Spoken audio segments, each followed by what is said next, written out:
Good afternoon, everyone. Thanks so much for joining us. I'm Danny Coffey, and I'm the Municipal Director with IPAC, Institute of Public Administration, Nova Scotia chapter.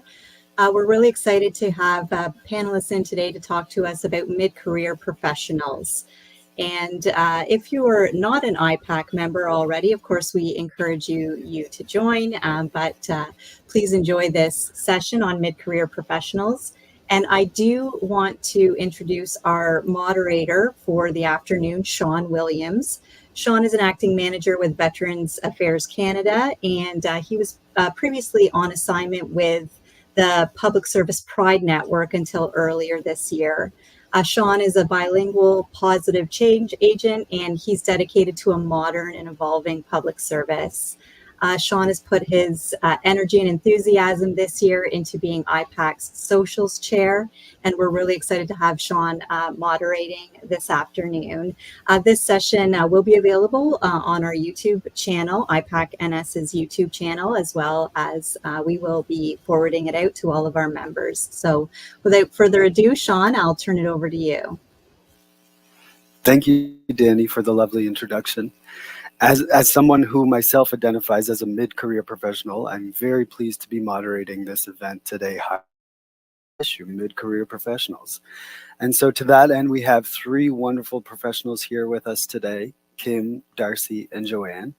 And each of those panelists was chosen because they bring a unique take regarding mid-career professionals, including from the organizational, managerial, and employee perspective. So to get things started, I'll ask each of the panelists to introduce themselves and to tell us why they think it's important to talk about the mid-career professional. So let's get started with you, Kim. Over to you. Introduce yourself and tell us why you think it's important to talk about the mid-career professional. Thanks, Sean. Appreciate that. My name is Kim Ramsay. I'm the Chief Administrative Officer with the Municipality of East Hants. We're a small, medium-sized municipality just outside of Halifax, and I've been with the organization for 25 years, and I've gone through all of the ranks pretty much, and now in my role as Chief Administrative Officer, it really is one of my goals to make sure that our mid-career professionals want to stay with the organization. So I think it's important to look at your mid-career professionals. There's two types that you're going to be looking at. One is a person who comes to work every day, who does their job, who's been doing their job for a number of years, and they're really good at it. They don't have aspirations for leadership or management. And I think those folks are ones, they're motivated very different than the mid-career professionals who are looking to advance into those leadership roles in your organization. Our job as senior leaders in an organization is to find out what motivates them to stay with us. Because if they're doing a great job as an accounts payable professional or as a payroll professional or a planner in our case or something like that, they could do that job anywhere. So we need to be thinking about the mid-career professionals to say, what do they want from us? What do they need from us as an organization so that they want to do that job for us and to stay in our organizations? And I think that's critical to any organization. The folks who are mid-career but want to advance to leadership, and I keep saying leadership, it's really management because anyone can be a leader. We need to start talking to those folks about succession planning, mentorship, professional development opportunities, that spectrum of knowledge that they need to develop as those professionals who want to move into a management position in the organization. So, you know, it's critical that this group of professionals in your organization is reflected on often and to make sure that you're offering them what they need to pick you, to choose you as an organization. Thank you so much, Kim. And I think there's so much in there that I want to unpack, and I'm sure we'll get into it all in the discussion there. But I really like what you brought up about the mid-career professional who is looking to continue to develop and move into a managerial role, and then one who's very happy. And how do we respond to both of their needs, and how do we support them and retain them and make sure they feel that they belong in our organization? So thank you. That's Absolutely. Excellent. Next, we'll move over to you, Darcy. Tell us who you are and why you think it's important to talk about the mid-career professional. Well, thank you, Sean, and thank you for having me as part of the panel today. It's a great group of people to have a discussion. Looking forward to it. My name is Darcy. I'm the VP of HR Services for HRCovered. HRCovered is an HR company that supports small and medium-sized businesses across Canada, including municipalities, which is part of the reason we're here today. So I've been doing HR for nearly 30 years, a background in disability management, labor management, what have you. The last 10 or 12 years, it's been primarily consulting. So I've ran a few of the HR departments for the bigger HR companies across Canada, which is exciting because it's a nuance every day. Before that, I was in the public sector. I was a director of HR for 10 years for a municipality in Ontario. So I have kind of an eclectic viewpoint, which I'm looking forward to sharing today.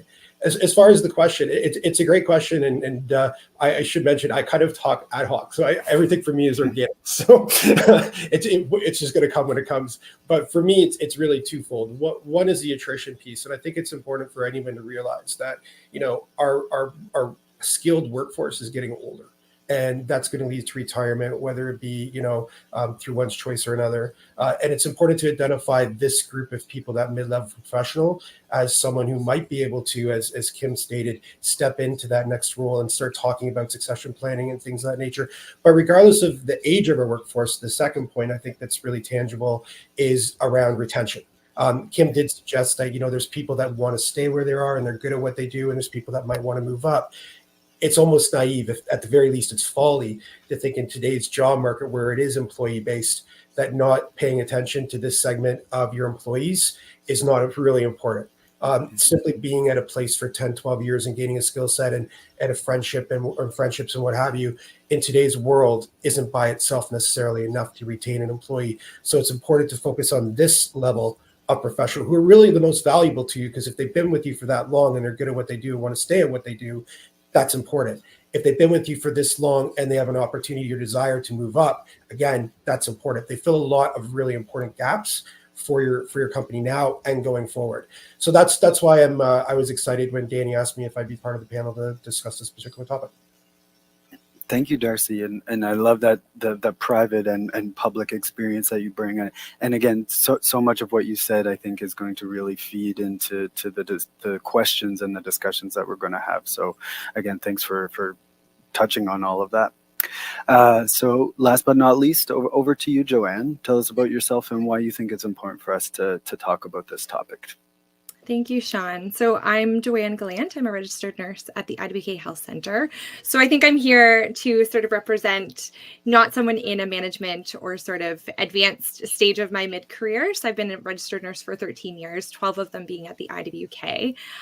Currently, I'm not working bedside nursing. I'm working in more of a research capacity across the children's health program.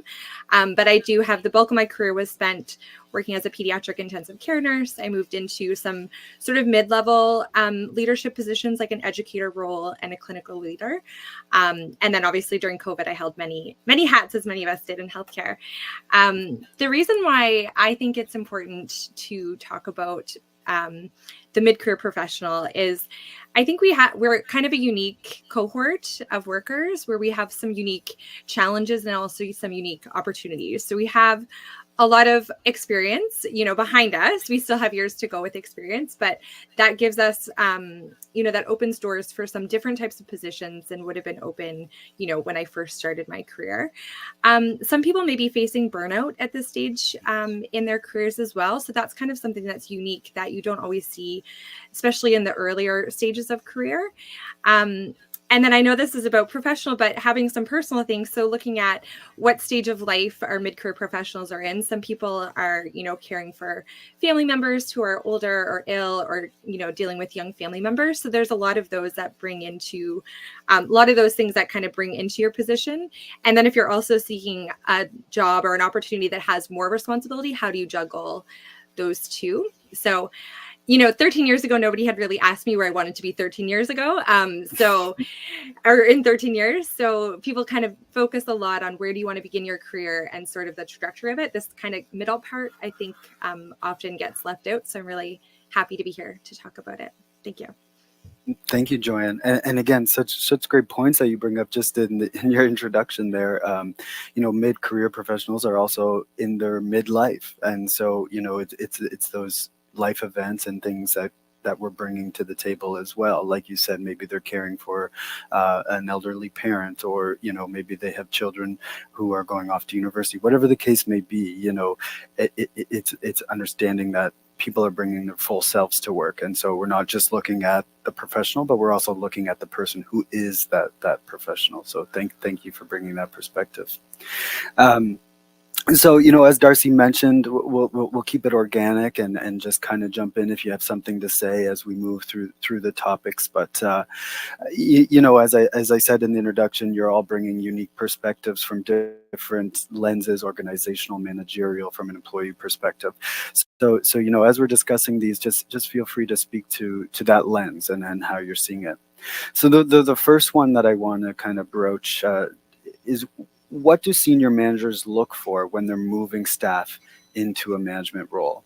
And again, looking at it from different lenses there. So looking at it from a manager's perspective, an organizational perspective, and then the employee perspective. So what are managers looking for when they want to move somebody to that next level? You just want us to jump in?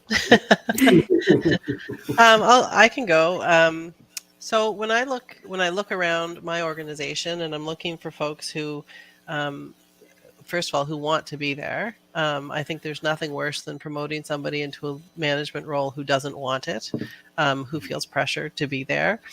And really, those conversations start with people long before the manager who they're replacing has resigned or is leaving. They should be starting, as 5, 6, 7, 8 years before those managers are leaving, or as soon as possible.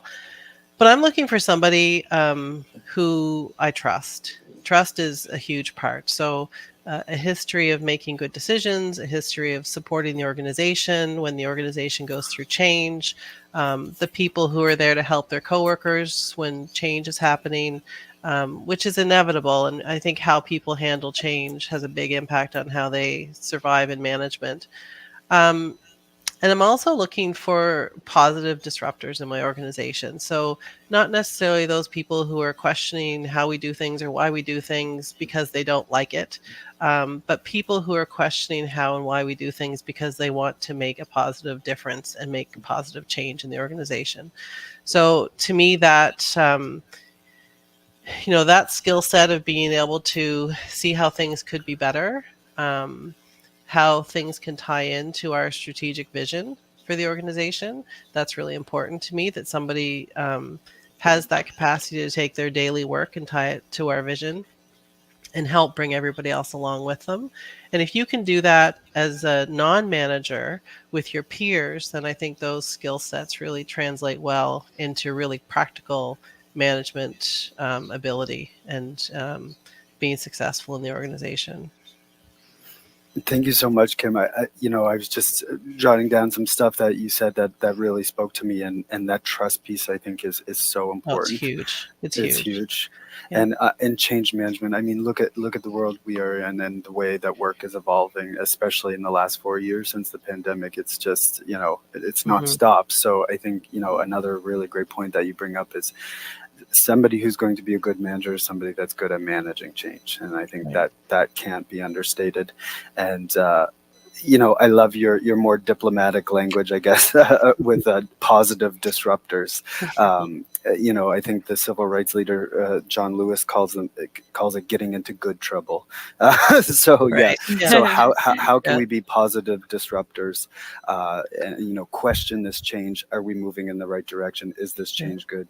And kind of, so, but Joanne or Darcy, did you have anything to add about what managers are looking for when moving someone into a managerial role? And maybe Joanne, from your perspective, what does an employee believe a manager is looking for when they want to get to that next level into the management space? That's a really great question. And I think, coming from a healthcare background, I think one of the things that senior managers are looking for now is somebody that has the ability to be really creative within their role. So how do you how do we execute the same things with limited resources? And I guess that's not unique to healthcare. That's unique to everybody, not unique at all, in fact.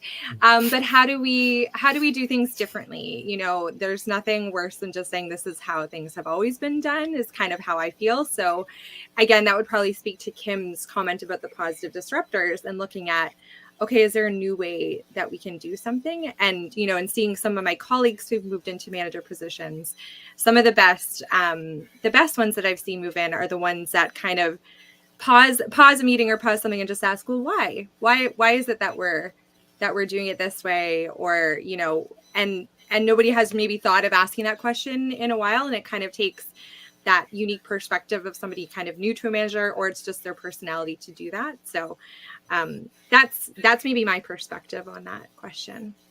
Thank you. And I love how it ties into what Kim said. So from you know, a leadership perspective, you know, looking for trust, change management, positive disruptors, and then from an employee perspective, saying like, you believe that managers are looking for creativity and innovation. And I think those tie in really well with what Kim said. Darcy, did you have anything to add on that one?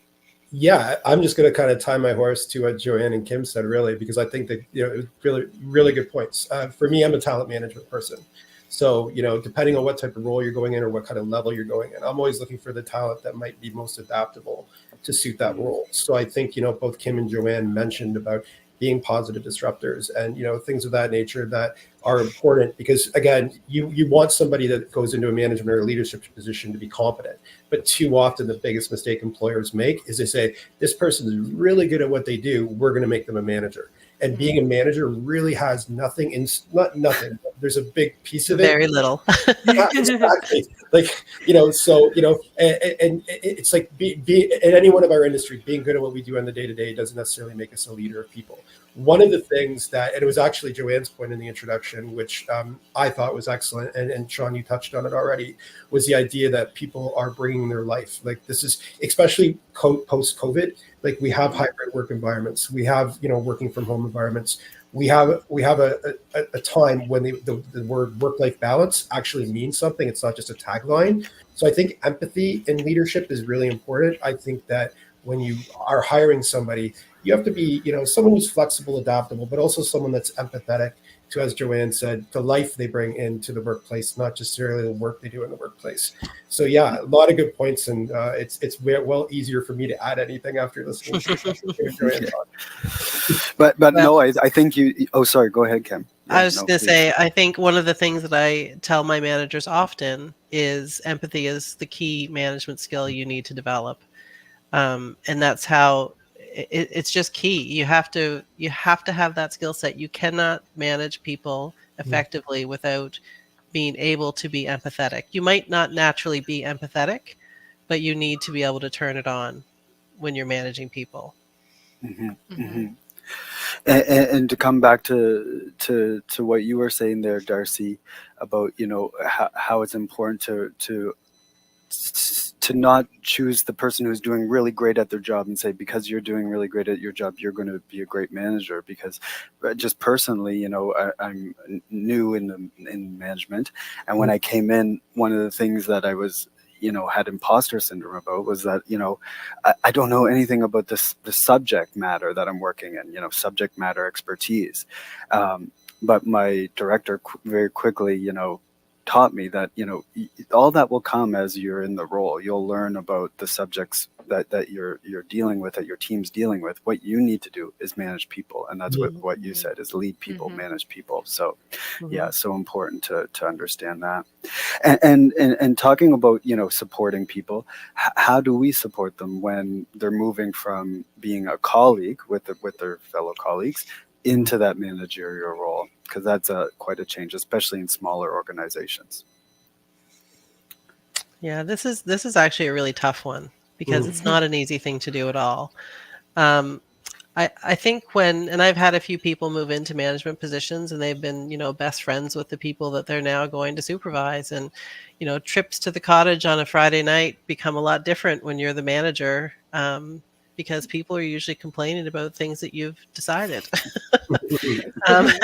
And when people get together outside of work, they usually want to complain a little bit about work. And when you're part of the decision making, team at that point, it does become a lot more difficult. And I find people struggle with it and usually end up breaking off those, those really tight friendships with people that they work with.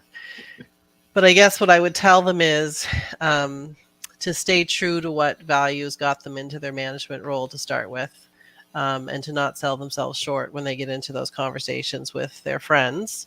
But that they also need to support the organization and be part of that decision-making and senior management team.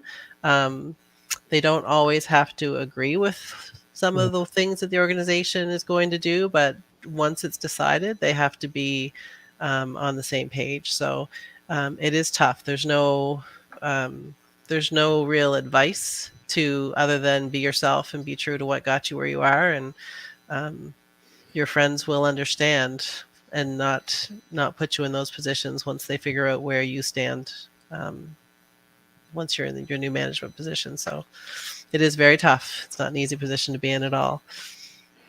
And like you said, it's probably hard to give some advice out on this topic because every situation is going to be different, every organization is going to be different, etc.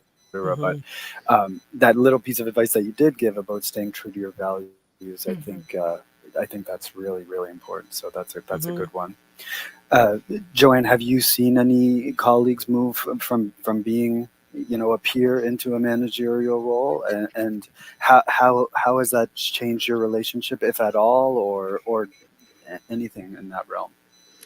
I haven't had anyone kind of move into a direct managerial position for me, but I've certainly had friends who've moved into the position and then have had to, exactly as Kim said, now they're managing folks that they were working alongside before. And that seems like a pretty challenging transition that can take, I would say even took like a year for some of the people to kind of adapt to this new kind of way of interacting with people.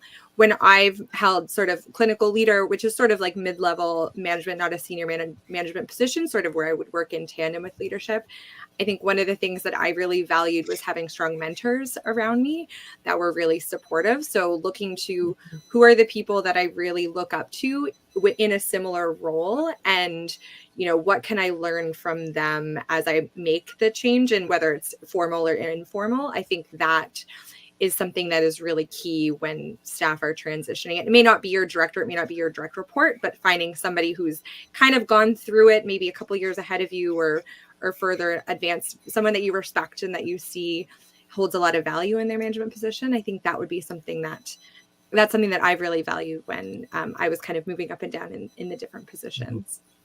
Thanks, Joanne. And so, another great piece of advice, and again, understanding that every situation is going to be unique, but, we have Kim saying stay true to your values, and you, Joanne, telling us, the value of mentorship. So I think those are both really, really great supports that can help people move from one level up into the next level of their career. Darcy, did you have anything to add to that about supports for folks moving into management positions? Sure.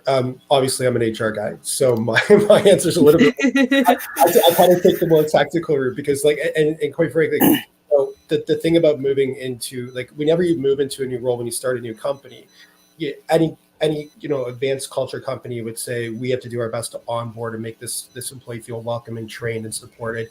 I don't see why it needs to be any different than it would be when someone moves into a managerial role. So it's kind of a duplication of what you would do when you bring a new employee on board. When you put a person, you wouldn't bring a new employee on board and never train them on anything. So things like conflict management, for example, which is an essential, component of being, in a leadership or management position.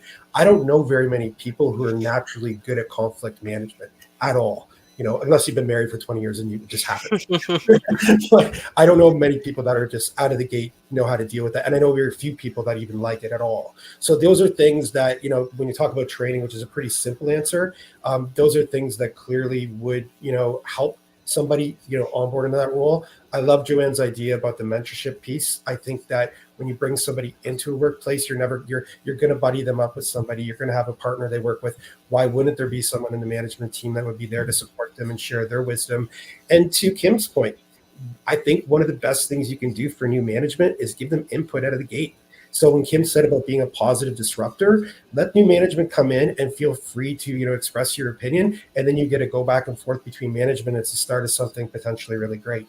But at the same time, it will integrate that person into the management role and the management function. So couple of thoughts.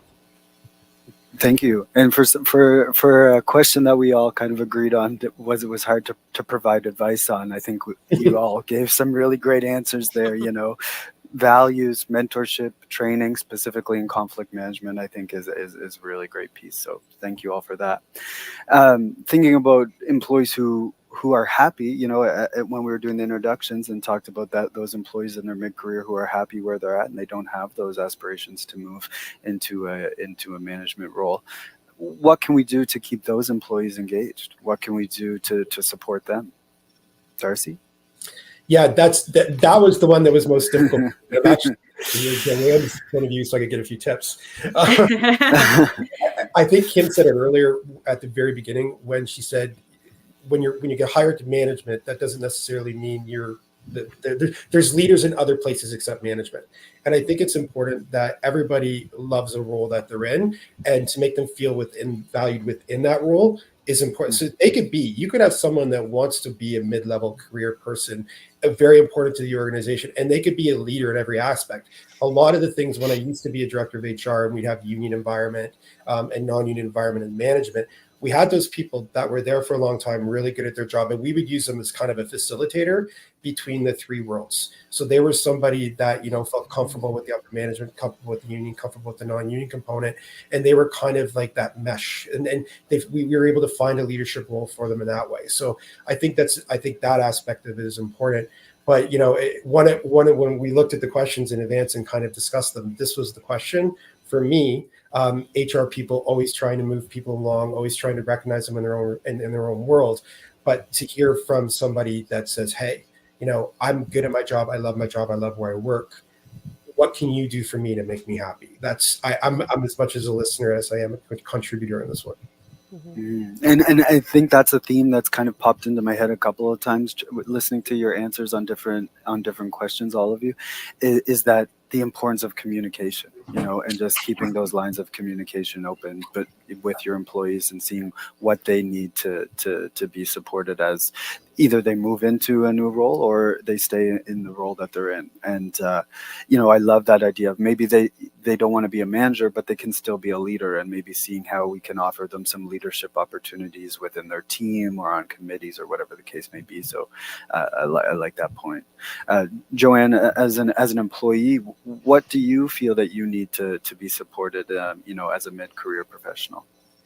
Yeah, I'm with Darcy. I sort of thought about this question a little bit too, because I think I represent that person who's not looking currently to move into a management position. So I was wondering what are the things that keep me motivated within my organization? And, I jotted down a bunch of things, and it kind of came to just sort of two things. I want to be able to provide value, and I want to feel valued.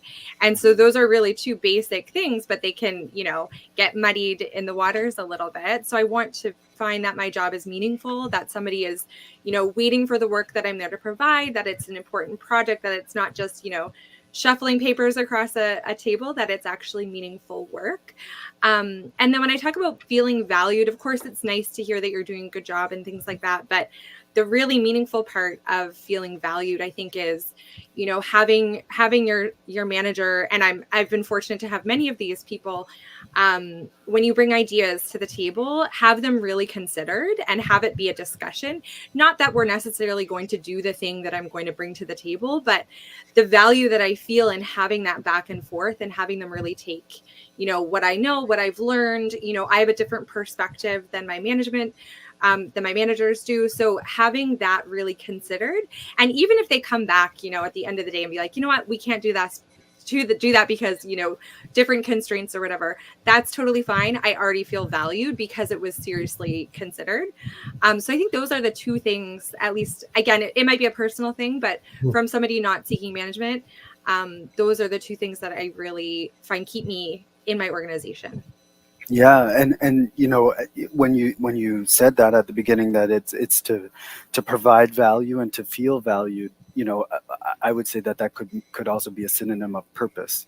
Having Right. purpose, feeling a reason to get out of bed in the morning and go to work, and to feel valued, like you said, just being heard, and that comes back to that idea of communication and being able to speak with your managers and your leaders and feel that they're actually listening to you and taking your ideas seriously and your concerns seriously. So that's excellent feedback. Thank you, Joanne. Kim? Yeah, I think this is an excellent question, and there's so much that you can unpack in everything everyone said so far. Aside from things like, asking the employee what they would like to do, what kinds of things they'd like to do, the the rewards that you can give to those mid-career professionals that might not cost you necessarily money are really important. So there's nothing that I love more than hearing that one of my mid-career professionals who wants to go to a certain conference or wants to go on a day training for something that's really important to them and meaningful to them. Absolutely, I want to do that for you, because there's very few opportunities that can come along that I can give them that value, that they can get value from the organization that's truly meaningful to them. The other piece is around that autonomy, like that trust, again, coming back to, looking at your organization, and it really comes down to culture for these folks. Again, they could go work anywhere and do the job that they love to do. You need to want them to work for you. So we actually just had a consultant in, his name's Phil Jewell. He's a local gentleman from Bedford. And he talks about looking at your policies and changing them so that don't have policies for the 5% of people who break the rules, but have them for the 95% that don't. And that really is empowering for people when you start to change your policies from a don't do this and you can't do that and you can't do this to more of an empowerment philosophy there. Those professionals truly feel valued, that they are able to make those decisions and not be bound by those policies. And in governments, we're all very proud to make. But I would encourage people to sort of look at those and deconstruct them a little bit, and think of those people in your organization who you do trust and that should be able to decide, how long their skirt should be at work and how, what time of day they should walk through the door, because those are the types of policies that really frustrate people, especially people who are here doing good jobs and doing the work that you need to be done. Things like that. And I think it just comes back to culture. So what's meaningful to them? What professional development can you offer them that's meaningful to them? Maybe they want to take on budgeting that they've never done before. So, okay, so let's talk to their manager and find out if that's something that can be done. All within that time frame, of course, because you don't want to just load them up with stuff that they like to do, but they still have to do the work that they have to do. So that's a balance too. But there's certainly ways to keep them engaged, but that's going to come from talking to them and finding out what's important to them. Mm-hmm. And I love that example of approving training or workshops or things for employees, like low cost or no cost to the organization, but huge value in terms of employee engagement and how employees feel supported in their jobs and things like that. And I think that's a great point. Again, to all of you thinking of where you're at in your careers now, and sort of maybe you've pondered this question yourself, what's next for me? What advice would you give for folks who are exploring that as mid-career professionals, whether they are folks who want to continue moving up the chain, or whether they want to stay where they're at, or maybe they want to change totally their career? So what advice would you give for folks kind of at that point in their career where they're considering what's next for me? And why don't we start with you, Kim? Go ahead. Sure. So for me, what I like to look at, sort of, everyone needs goals. Everyone needs to have career goals. And I think senior, older people or more advanced people in their careers can help younger people sort of figure out what those goals need to be. once you've got that, I think every organization, and Darcy can probably talk more about actual succession planning, the formality of it, but you need to be having those conversations with people and helping them figure out where they do fit in the succession for the organization. And can they wait until their manager's job comes up? What does that realistically look like? But once they figure out where they want to be, I think it's important that they look at their competencies quite seriously and look at what competencies do we need for you to be able to do this job that you aspire to do, and how are you going to get there? So where are you on the spectrum now, and what do you need to get there? I often tell my folks who want to get into management roles, when you're interviewing for a management role, because we've talked about it, people are good at their jobs. You can be a good accountant, but not a good manager of accounting. You need to look at the competencies to get from where you are to where you need to be. And it's the difference between sort of, if you have someone who sees where their individual work plan comes into play and fits in the organization, to becoming someone who can look at all of the, business plans of the organization and incorporate it into a strategic plan, your feedback tool, that type of thing. So in that, I call it the competency map. Where do they need to be? What professional development do they need to have? Are there mentors they need to pick up in the organization to help them gain those skills and knowledge sets? Should they be chairing committees to help them do that? Should they be doing some project management? Like, all of those different skills can be gained over time, but you can't get there by accident, and you can't get there overnight. So knowing that my manager is going to retire in 3 years, I should be long before that starting to do that professional development and get that training. To Darcy's point earlier, you don't throw someone into a manager role without conflict management training, but that's not something they need to get day one of being manager. They could have that 2 years beforehand and be practicing those skills without the pressure of being a new manager on board. So to me, I talk to folks in my organization a lot about that goal setting and that competency map. We sort of have different competencies, and then we have the scale, and they can sit down and say, okay, well, I'm here now and I need to get to here. I need to talk to my manager about how I fill in that gap. So beyond formal succession planning, that's sort of that individual succession preparedness that people can take on their own. Yeah, and it's almost like, you have to start thinking about the question before you even think about the question. You need to be thinking about it before it's on your plate. Yeah. And Darcy, have you ever thought about that question yourself, or sort of discussed it with an employee who's been kind of feeling that, and what advice did you give them, or what did you do in your own career? Yeah, first off, I want to say I love Kim's point, and I'm going to talk about them in a second. But certainly when you're talking to an employee in today's world, and the world has changed a lot over the last decade, but certainly over the last few, I think that it's important for employees to recognize an organization, even if they've been with an organization for a while. Look inward, look outward, but recognize an organization that fits with your values. Corporate responsibility it's night and day from what it was a decade ago. So, and I think corporations are more cognizant about being transparent about what it is they stand for and what they don't stand for, and putting it out there and saying, this is the kind of culture we are, this is the kind of corporation we are, this is where we fit in the social economic, kind of sphere of things. And I think that really, especially with younger employers and mid-level employers or employees, begging your pardon, I really think that is a recruitment tool. People are drawn to that. So when you're looking for pride in what you do and purpose in what you do, it's going to be hard to find pride and purpose in what you do unless you're with a corporation or organization that has the same values as what you have, especially now that it's just out there, which I'm a big fan of, by the way. I encourage my clients to do that all the time.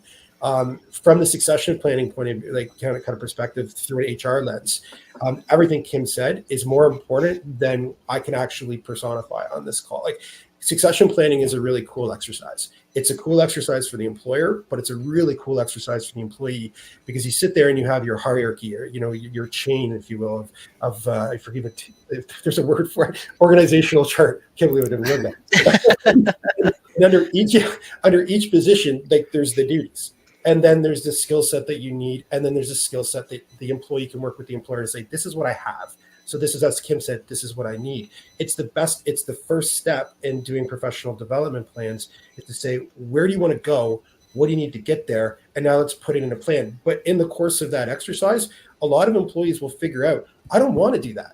Right. Like if this is like, especially in municipal politics and municipal government and healthcare as well, there's so many varied opportunities, like jobs, but also opportunities. It might sound enticing, but once you get into the day-to-day of what that looks like, and then what you have to be skilled in, or a willingness to be skilled in going forward, an employee might look at that and say, hey, no, I'm not down with that at all. And then they might look at another position which they never even thought would be something that would be purposeful or challenging for them, and say, I would love to go down that route. And then the employer and the employee make a decision about what's best for the organization as a whole. But I think it's important, as Kim said, employees should be looking at what they want to do, what are the skills that they need to get there, and then do they even want to, is that a good fit for them? And if the employer can help them do that via a succession plan, even better. Mm-hmm. And it's almost about thinking about, what is that position that I want in the future, that I want next, that aligns with my values, so that I can, refine my skills and experience to match my values, to get the job that makes me feel purposeful because it's in line with my values, kind of thing. And I wish we could create a word cloud, because, you're each saying things, and the same words keep coming up, and it's trust, it's values, it's communication, it's training, it's purpose. So these are really great words that I think are important for people in their mid-career to hear. And so that's great. Joanne, maybe you're pondering this question right now, or maybe you've pondered it in the past, or maybe you have a colleague who has chatted with you about a time when they've thought about what they're going to do next. So what would you like to add on this question? I think it's something I ask myself quite often, especially, post-COVID and the flux of healthcare and the movement of positions that I'm sure everyone has felt. And I really appreciate what both Kim and Darcy said. And I agree that finding an organization that you align your values with is really, really key. And I think a lot of people in my kind of level of work have been approached by someone saying, you would make a really great manager, or you would be really good at this. And I think, speaking to what Darcy said, to kind of piggyback on that, to say, is that actually what I want? Is that something that I would want to align myself with? And actually working yourself through what is the process, because, we all want to please our bosses, our managers. And so the worst thing you can do is kind of take on a position that maybe is not, in your heart is not really your best fit. The things that I ask myself when I'm, pondering new opportunities is, will I be able to use what I've learned in this role? Will I be able to bring forward, the 13 years of experience that I have into this position? Am I going to be challenged in some way? Because I'm at the phase of my career where I still want to be pushing forward. I may be not wanting to be moving into a management position, but I do want to be, learning and pushing the boundaries of what I know, and to kind of feel like I'm still on a forward moving trajectory. And then also looking for, what are the other kind of minutia things, like what kind of flexibility are you looking for in a position? Are you looking for, to clock out at 5 p.m. or are you okay with answering emails, phone calls throughout the evening, weekends? Those are really kind of important questions to ask when thinking about the roles with more responsibility. And then also, what type of autonomy do you want? There's different styles of management across, every sector, I guess. Do you want to be kind of more heavily managed? Do you want to be autonomous? Do you want to have a little mixture of both? So thinking about your position, and when you're at kind of the stage where you're at, where I am now, you kind of have a good sense of the people in your organization if you're not seeking opportunities outside of. So in smaller organizations, you kind of know the players, the main people. So thinking about, who am I going to be working alongside? Is that going to really I guess speaking to what Darcy said, is that really going to align with my values if I take this new position? Thanks, Joanne. And I think, you touched on it at the beginning. You just touched on it, your answer there, work-life balance and that, and how that is a value for people, and finding a career where, if that's one of your values that you hold dear, finding a career where you can make sure that you have that balance between your professional and personal life. So I think that's the realm that I'd like to move into there now, about, finding that balance between work and professional life. And when we're thinking of the mid-career professional, we've talked about ways to keep them engaged. So, maybe it's the opposite. Maybe, they're too focused on their work, and we're seeing that, and we're seeing the effects of that, and how it's affecting them, because maybe they really do want that managerial position, and they think if they put in the hours and if they put in the work, that they will get to that next position. So have you ever seen that and kind of had to speak with somebody in their mid-career and just encourage them to take a step back and really focus on their well-being and their personal life, so that it can help them professionally? Darcy? Yeah, it's a really salient point, Sean, because it's like, we're, depending on where you are on this topic, or on the spectrum, if you will, we're either in a healthcare crisis, like a mental health crisis, or we're not, or we're really close to it. I don't think you can get around the idea that with COVID coming in, and people being so worried about their jobs, right, whether they're going to have one or not, and the people that did have jobs were always hooked in 100% of the time, because they were working from home, or they were trying to help their employer to stay afloat. A lot of that, the coming back into the workplace, it started to migrate back to that. But on the other hand, the idea that you're going to be plugged into work all the time hasn't went away, especially for management, because management were the people that usually stayed on to fight through, those tough times for COVID, and those mid-level career people in the middle had to do a lot of extra work, and there was very little recognition. And it took a lot of years after COVID was over. I guess it hasn't been that many years, but it's still happening, where employers are not recognizing the extra work and time and commitment that those people that are the middle of the pillars really that hold your corporation together, your organization together, they're still not recognizing that they did all of that, and they've never been appropriately recognized. So you see this burnout when people say, okay, I want to work hybrid, I want to work remotely, I want to get that hour of commute back and forth that I would get every day. And I think that's important whenever you're looking for a new role. As Joanne said, you have to take those into consideration. But certainly having that conversation with employees happens on the daily. Like we get about 100 calls a day from clients. And there'll be a handful of them every week, which would be, we have a person who's been here for 10 years.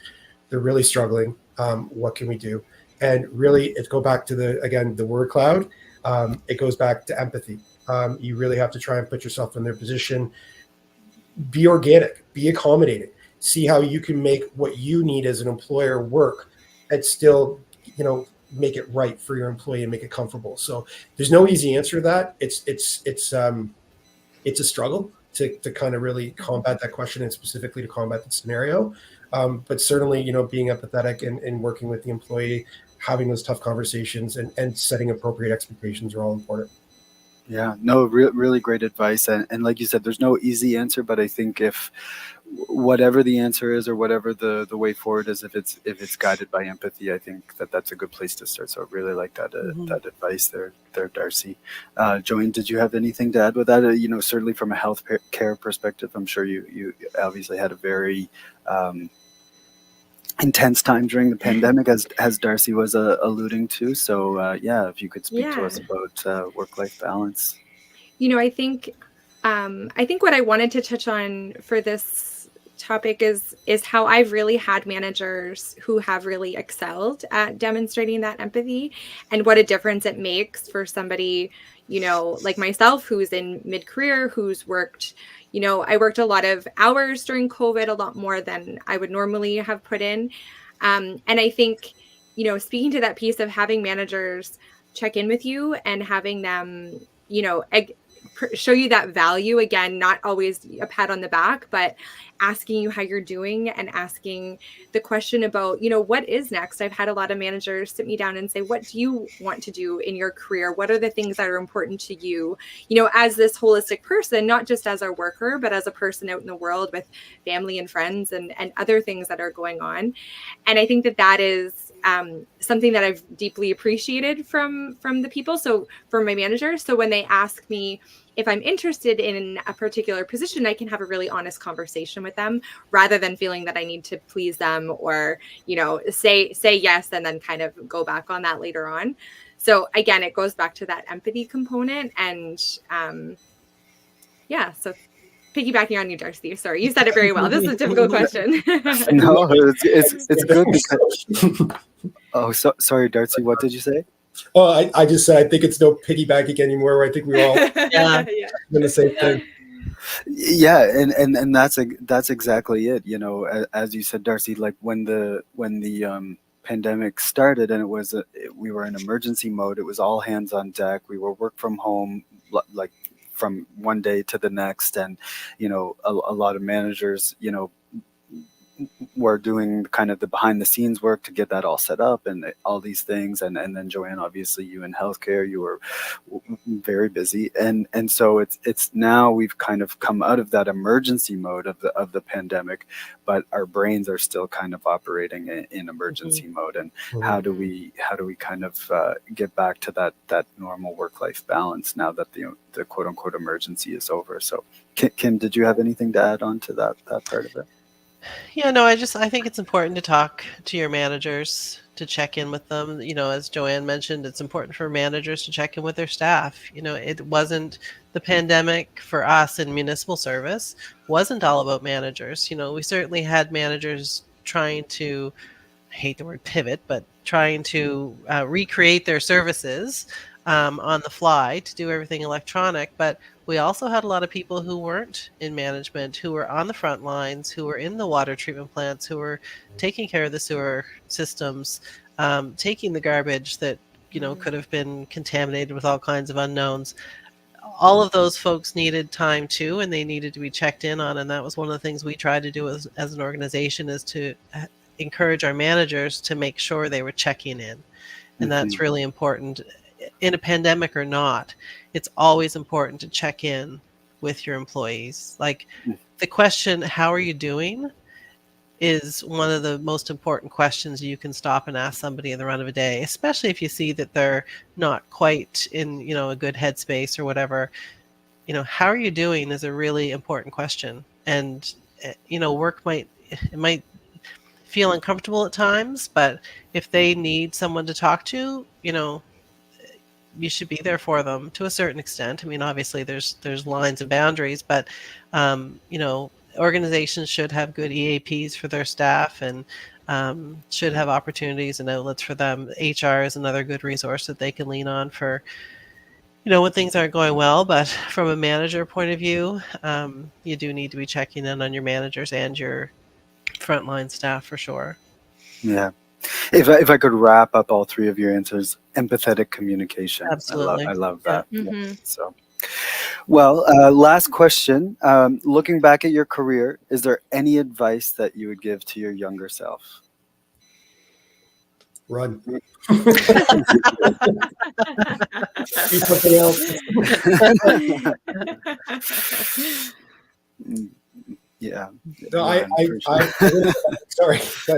I'm going to go back to what Kim said at the beginning, because I think after this discussion, it takes on a whole new meaning for me anyways, is just be true to yourself. I think, like when Kim said that at the beginning, I heard it.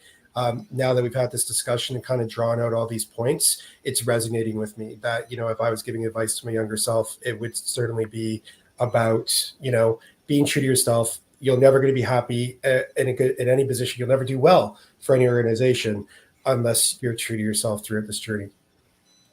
Wonderful. Love that. Joanne. I really love that. I wish we could end on that. That's a really great answer, Darcy. I think for me, it would be, identify those mentors early on, the people that are really supportive of you in your early days, the people who are, pushing you, but in a way that indicates that they really know kind of you and your strengths and things like that. So identify those mentors as early as possible, because they're really the people that are going to help guide you and support you as you progress throughout your career. That's a really good one too. Yeah. And Kim? I think for me, I wish I had learned earlier in my career that the sky is not always falling. That you just need to take a deep breath and think through things. I guess really I would have encouraged myself to get my critical thinking skills honed a lot earlier in my life than I necessarily did, because things now don't seem nearly as chaotic as they did back when I was manager of finance, trying to get everything wrapped up and organized. So, and some would say they should be 10 times as chaotic. So I guess find your zen early in life, because it's just work, and it's just, life's more important than work. Family's more important than work, and you need to understand that. And you get paid to do a job. And I mean, I love my community. I love my job. There's never been a day I didn't want to go to work in 25 years, but it's just my job. And I gave a lot of my personal life up when I was 26, 27 that I don't necessarily wish I had it back, but some would say it got me to where I am today, but was it necessary? I'm not entirely sure. I could have taken a few deep breaths back then, I think. Yeah, exactly. Just taking the deep breaths. And I think that's great advice too. Yeah. So it's been a really, really great discussion. Honestly, I've been really, really pleased with your answers and the information that you've all shared with us today. So thank you very much. And I'll hand it over to Danny. Yeah, wow. I don't think we could have had four better people talking about the mid-career professional, particularly with a public service lens. So thanks to all four of you. IPAC Nova Scotia will be making a donation to a charity of your choice, just to thank you for the time and effort you've put into sharing your wisdom with all those who will get to view this. So to all of you watching, thanks for joining us, and we'll see you next time. Thanks, Danny.